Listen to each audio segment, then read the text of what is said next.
Oldham Ramblers volunteer footpath clearance and maintenance team were out again last week. When?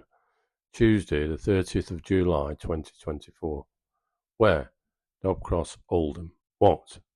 Working on Saddleworth Footpaths FP109, FP114 Knickerbrow, FP113 Stonebottom Brow, and Brook Lane off Wall Hill Road Dobcross. Cut back trees, trimmed, removed Himalayan balsam, and cleared vegetation. Who? 7 volunteers out this week: Ken, Paul, Bob, Neil, Martin, George, and Kevin. A big thank you to all the volunteers, and thank you for watching.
Keep walking.